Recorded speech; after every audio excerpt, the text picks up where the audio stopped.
आप लोगों को बताया कि हीमोग्लोबिन की ब्रेकडाउन से फॉर्म होता है। तो 85% जो बिलिरुबिन है वो हीमोग्लोबिन की ही ब्रेकडाउन से फॉर्म होता है। ठीक है। जो आरबीसीज है उनका लाइफ स्पैन होता है 120 डेज। उसके बाद क्या होता है कि 120 डेज़ के बाद ये जो रेटिकुलर एंडोथेलियल सेल्स हैं जो कि स्प्लीन और बोन मैरो और लिवर में प्रेजेंट होते हैं, इन रेटिकुलर एंडोथेलियल सेल्स में जो है मैक्रोफेजेस होते हैं।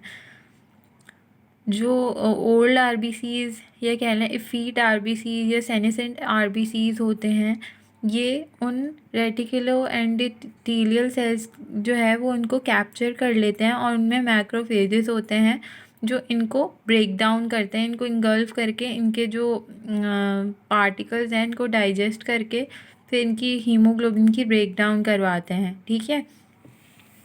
बाकी जो 15% ही हमें बिलिरुबिन मिल रहा होता है वो हीम पिगमेंट्स की डिस्ट्रक्शन से, इमेच्योर आरबीसीज अगर ब्रेक डाउन हो जाएं, फ्रेजाइल होते हैं, टूट जाते हैं वेसल्स से टकरा कर, तो उनकी ब्रेक डाउन से, या जो है हीमोग्लोबिन है उसकी ब्रेक डाउन से, और हीमोग्लोबिन की ब्रेकडाउन जो कि आरबीसी के प्रिकर्सर्स में ही हो रही है। जो आरबीसी के स्टेम सेल्स हैं उन्हीं में अगर आरबीसी की हीमोग्लोबिन की डिग्रेडेशन हो गई है तो उससे भी जो है ये भी एक सोर्स है for the formation of bilirubin.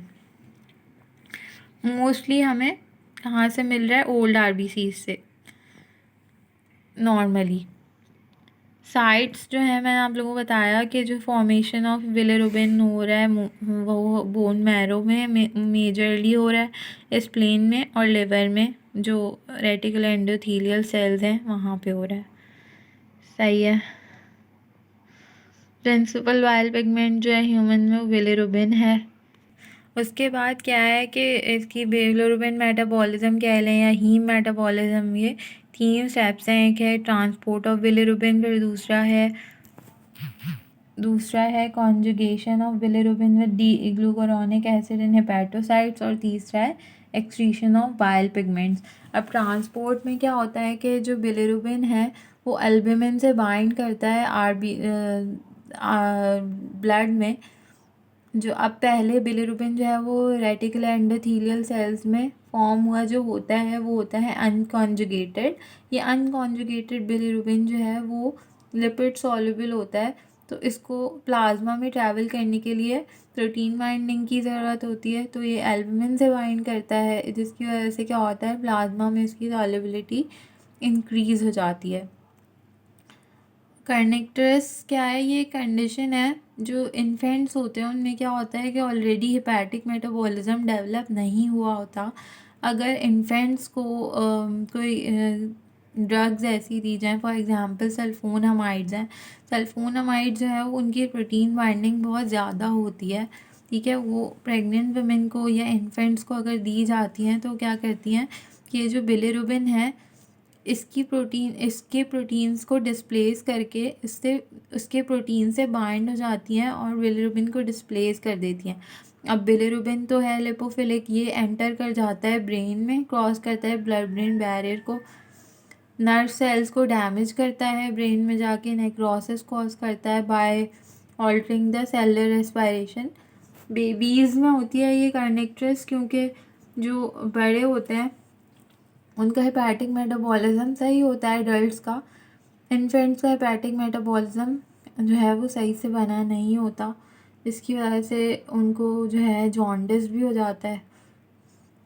अच्छा, फिर नेक्स्ट जो है transfer of bilirubin from plasma to liver cell. Plasma में तो उसकी प्रोटीन बाइंडिंग हो गई।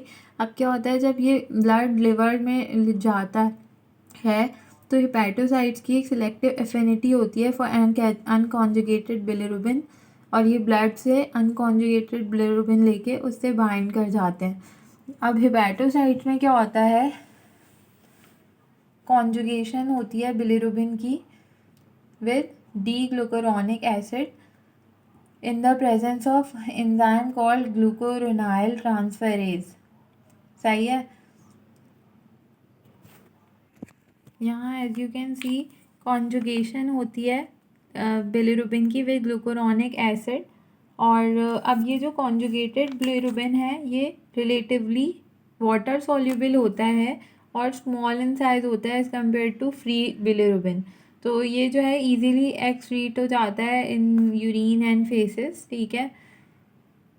अब उसके बाद क्या होता है, इसकी एक्सक्रीशन होती है। एक्सक्रीशन कैसे होगी, एंटेरोहेपेटिक सर्कुलेशन के ज़रिए जो है जीआई ट्रैक्ट में जाएगा। जीआई ट्रैक्ट में specially in lower portion of small intestine that is caecum and colon bacteria present होते हैं जो वहाँ का नॉर्मल फ्लोरा होते हैं। वो एक एंजाइम सिक्रीट करते हैं that is called beta D glucuronidase, ठीक है। ये जो एंजाइम है ये स्टार्ट करता है ए सीरीज़ ऑफ रिडक्टिव रिएक्शंस जो जिसकी वजह से बिलिरुबिन बिलिवर्डिन में कन्वर्ट होता है, फिर मीज़ो बिलिनोजिन में कन्वर्ट होता है, अल्टीमेटली एल स्टेरकोबिलिनोजिन में कन्वर्ट होता है जिसकी ऑटो ऑक्सीडेशन एयर की वजह से ऑटो ऑक्सीडेशन होती है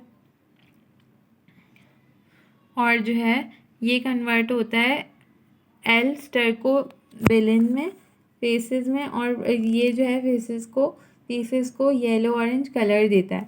अब some of the bilirubin is reabsorbed with blood and it goes to kidney where it is excreted in urine in form of L-urobilin, ठीक है। So this was catabolism of heme। अच्छा, अब इस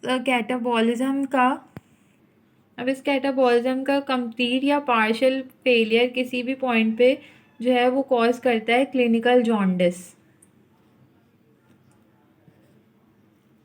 जो infants होते हैं उनमें क्या होता है कि हेपेटिक मेटाबॉलिज्म सही से डेवलप नहीं हुआ होता, बिलिरुबिन की कॉन्जुगेशन नहीं हो रही होती है, बिलिरुबिन एक्सक्रीट आउट नहीं हो रहा होता, जिसकी वजह से उनकी बॉडी येलो होने लगती है, उनकी आइज़ में येलोइश कलर आता है और जो है ना उनको क्लिनिकल फिजियोलॉजिकल जॉन्डिस होता है।